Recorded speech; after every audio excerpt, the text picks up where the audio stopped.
How can we improve as photographers? How can we get better as photographers? Well, you could watch endless videos, and you can go to workshops, and you can take online courses. I mean, I have my own online courses that I sell. There's so many ways that you could do it, like reading articles and following along. In this video, I want to talk about the absolute #1 best way to get better as a photographer. And here's a hint, it's not going to school for it.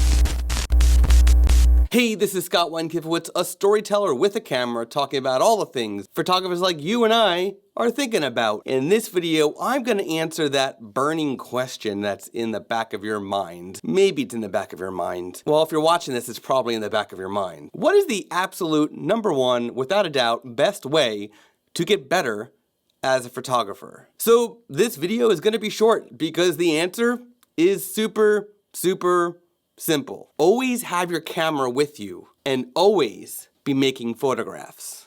That's right, the best way to get better as a photographer is to practice. Now, this goes for anything in life. I am a karate student, and the only way that I'm going to get better at karate is to keep practicing karate. Before I got into photography, I was a music student. That was what I wanted to pursue for a living. So all I did was practice music. I practiced on my own for myself, I practiced for school, and I practiced for the bands that I was in. So this goes for anything in life. Whatever you want to do, practice, practice, practice. And a quick thank you to Mac Worldwide Warranty for partnering with me on this video. I get a Mac Worldwide Warranty on all of my equipment, including this one and the one I'm filming on. Next time you buy any photography equipment, check out the Mac Worldwide Warranty sold at camera stores and retailers around the world.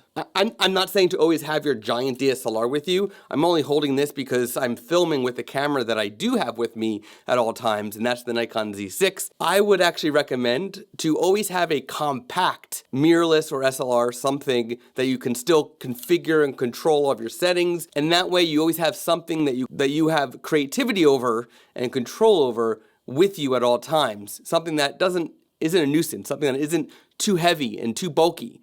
Have that with you. But always be practicing. Always be making photographs, because that is how you will get better as a photographer. Thanks for watching. See you in the next video.